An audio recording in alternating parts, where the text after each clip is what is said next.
ये हुआ संयुक्त करता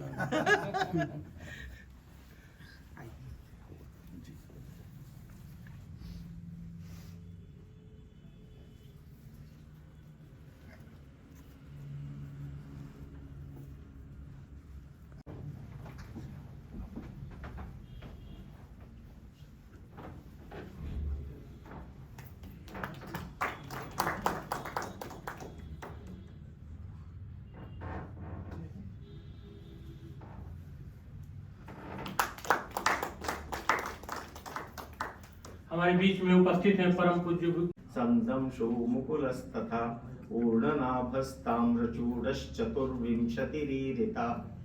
ये 24 हस्त हैं। अब ऐसे ही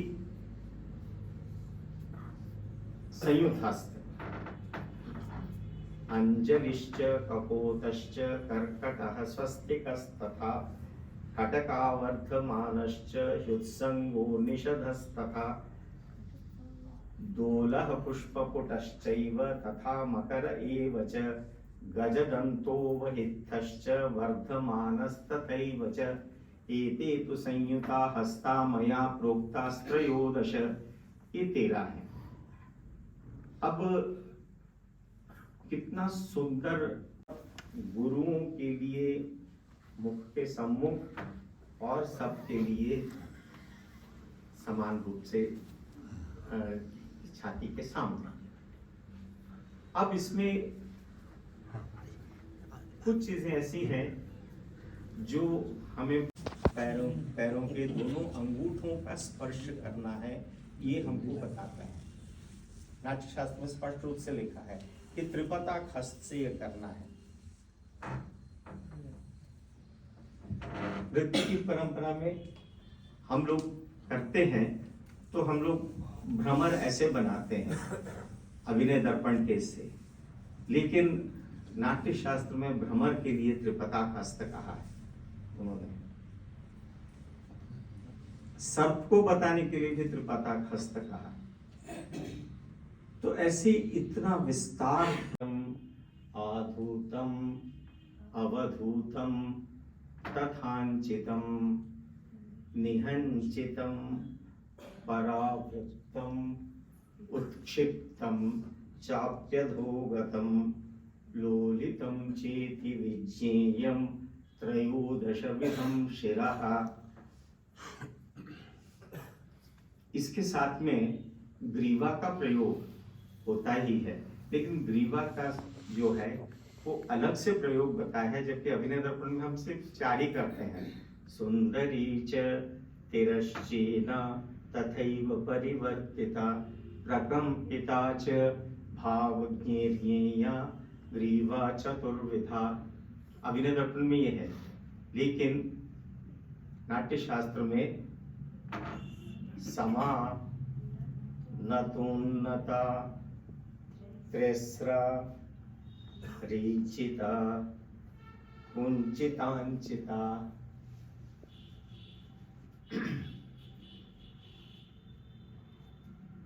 बलिता च विवृत्ता च ग्रीवा नवविधार्थतः।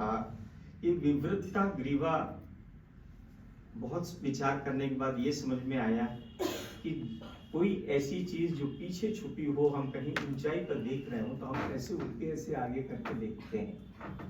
तो एक स्वाभाविक प्रक्रिया है। आकंपितम कितने सुंदर ढंग से समझाते हैं कि उपदेश देने के लिए, समझाने के लिए, किसी को पास बुलाने के लिए। और कंपितम गुस्सा क्रोध दिखाने के लिए। ऐसे ही कुंचित अंचित है। जब पढ़ते हैं तो समझ में आता है कि कुंचित मतलब सिर पे दिखा रख के ले जा रहे हैं तो थोड़ा सा झुका रहता है, और किसी ने यदि पीछे से बाल खींच तो एक झटका लगता है, वो अंचित हो गया। तो इस तरह से उनके सुंदर सुंदर प्रयोग दिए। त्रिश्रा ग्रीवा जैसे मैंने उसका विनियोग पढ़ा तो मुझे याद आया कि हम लोग जब छोटे थे तो बड़ा बड़ा बेडिंग लेके यात्रा करते थे। ट्रेन में यात्रा करना होता था तो बेडिंग को कंधे पे ले जाते थे तो हमारी ग्रीवा त्रिश्रा हो जाती थी। तो ये स्वाभाविक चीजें हैं जो हम लोग रोज के जीवन में जीते हैं, लेकिन उनका नामकरण इतने इतने वर्षों पूर्व आचार्य भरत ने कर दिया, शायद हम उस ऋण से उबर नहीं पाएंगे। और अभी हमने अपने विद्यार्थियों को तैयार किया है इस प्रयोग परंपरा में, कुछ करते हैं। अभी जो हम आज प्रयोग करेंगे उसमें इसके बाद मैं खुद गाते हुए उसको करूंगा। वेदांतेषु यमाहुरेक पुरुषं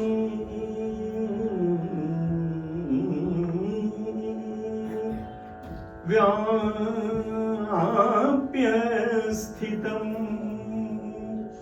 रोदसी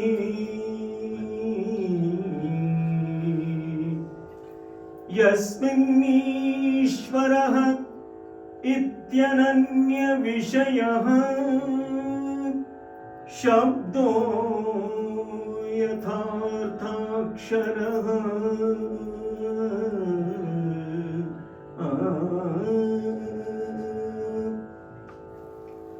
अंतर्यश्च मुमुक्षुभिः नियमितः प्राणादिभिः मृज्यते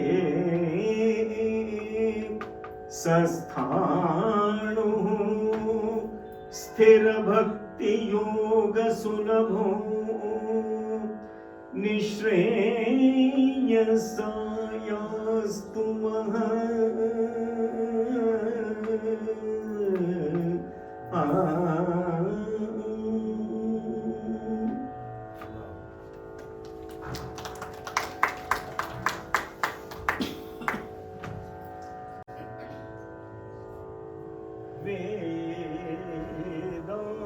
वेदांतेषु यमाहुरेक पुरुषं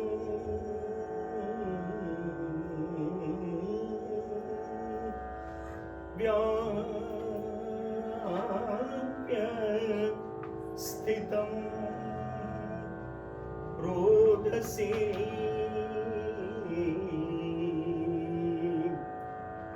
यस्मिन् ईश्वरः इत्यनन्य विषयः शब्दो यथार्थाक्षरः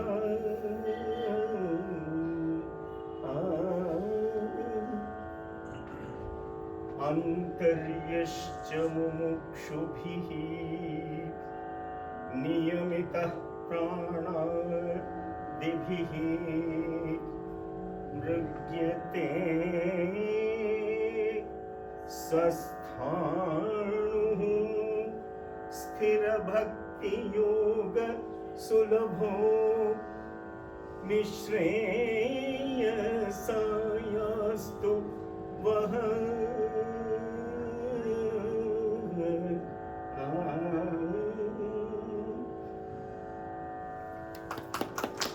थोड़े से ही अंतर है, लेकिन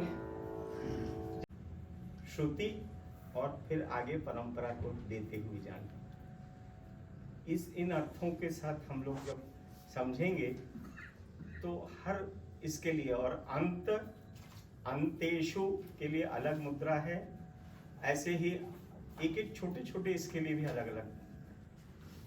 तो ये एक बहुत विशद परंपरा है और मुझे लगता है कि हम आगे बढ़ाते जाएं। अब मैं एक छोटा सा अंश दूत वाक्यम का मैं करूँगा, बहुत दिनों से किया नहीं है, अच्छे से कई भूल हो सकती है।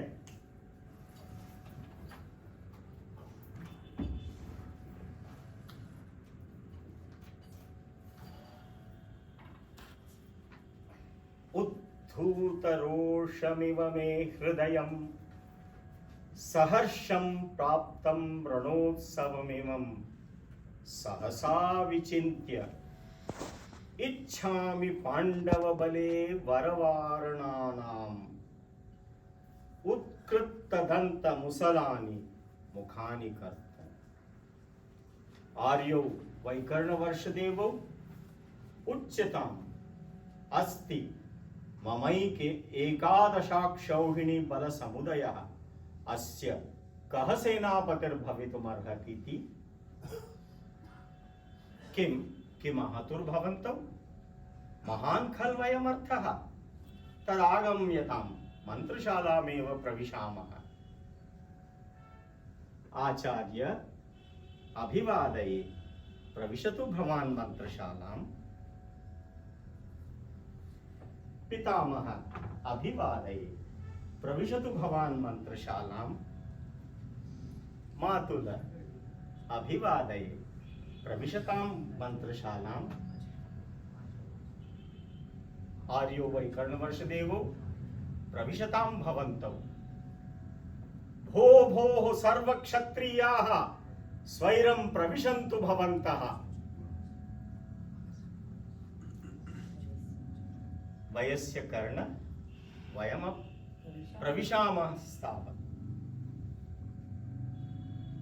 आचार्य एतत् कूर्मासनम् आस्यताम्। पितामह एतत् सिंहासनम् आस्यताम्। मातुल एतत् चर्मासनम् आस्यताम्। आर्यो वैकर्णवर्षदेवौ आसातां भवन्तौ। भो भोः सर्वक्षत्रियाः स्वैरम् आसतां भवन्तः। आर्यो वैकर्णवर्षदेवौ उच्यताम् अस्ति मम एकादशाक्षौहिणी बलसमुदयः अस्य कः सेनापतिर्भवितुमर्हतीति किं गान्धारराजो वक्ष्यतीति भवतु मातुलेनाभिधीयताम्। किमाह मातुल अत्र भवान् गाङ्गेये स्थिते को अन्य सेनापतिर्भवितुमर्हति? सम्यगाह भवतु पितामह एव भवतु। वयमपि एतत् अभिलषामः। सेनानिनाद पटहर्स्वन शङ्खनादैः चण्डानिलाहत महोदधिनाद कल्पैः गाङ्गेयमूर्ध्नि पतितैरभिषेकतोयैः सार्धं पतन्तु हृदयानि नराधिपाः।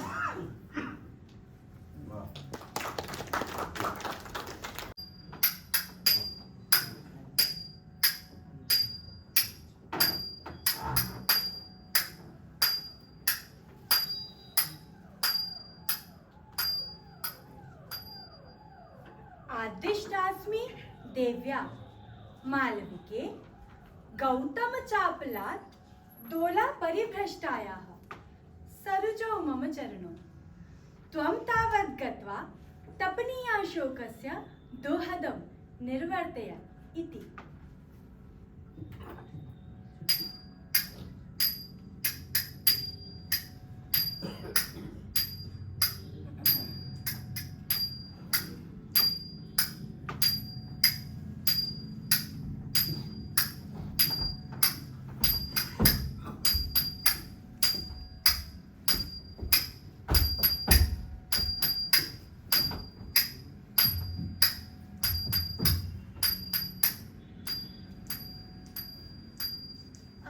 सुखम सख्या।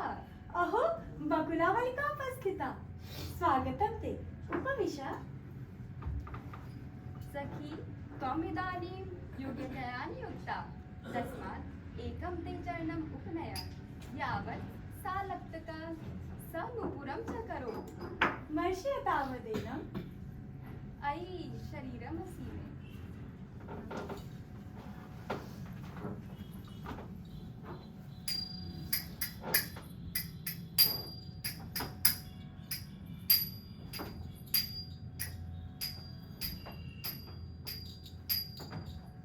अंजे निपुणिके शृणोमि बहुशो मद किल स्त्रीजनस्य विशेषमण्डनम् अपि सत्येष लोकवाद।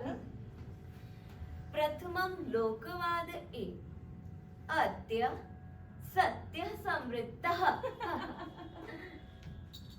अलं मयि स्नेहेन कथय कुत इदानीम् अवगन्तव्यम् दोलागृहं प्रथमं गतो भर्ता न वेति भटिन्याः अखण्डितात् प्रणयात् अलं सेवया मध्यस्थतां परिगृहभणम् वसन्तोत्सव उपायलोलुपेन आर्य गौतमेन कथितं त्वरतां भट्टिनी त्वरताम्।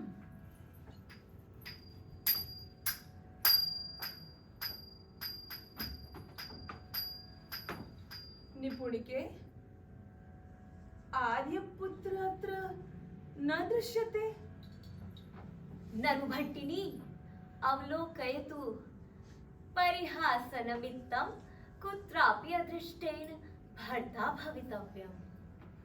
आवामपि प्रियङ्गुलता परिक्षिप्तम् अशोकशिलापट्टिकां प्रविशावः।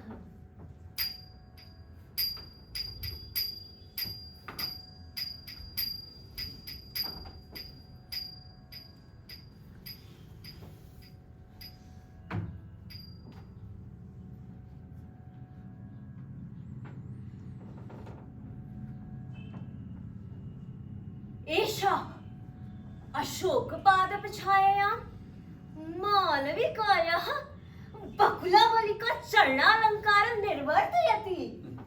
मालविकाया अभूमीर्यं मालविकायाः कथमत्र तर्कयसि?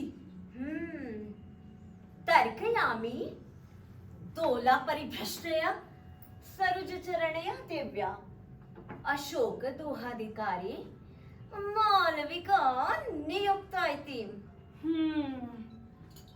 महती खलु अस्याः संभावना। किं नान्विष्यते भर्ता?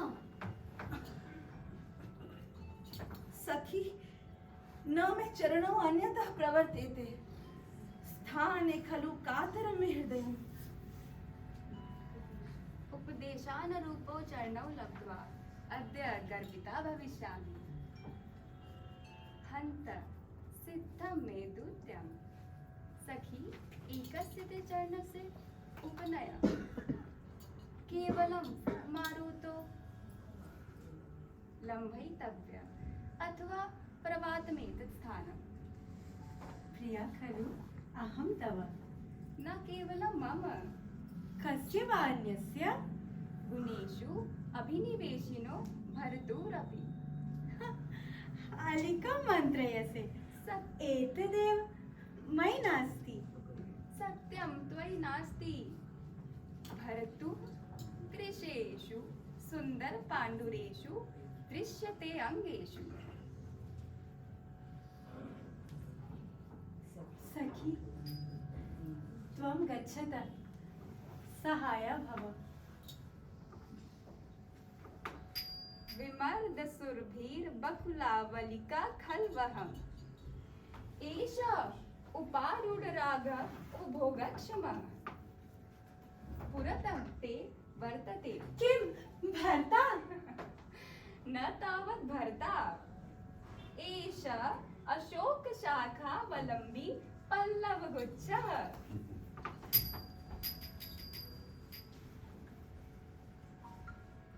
अवतयन् सैन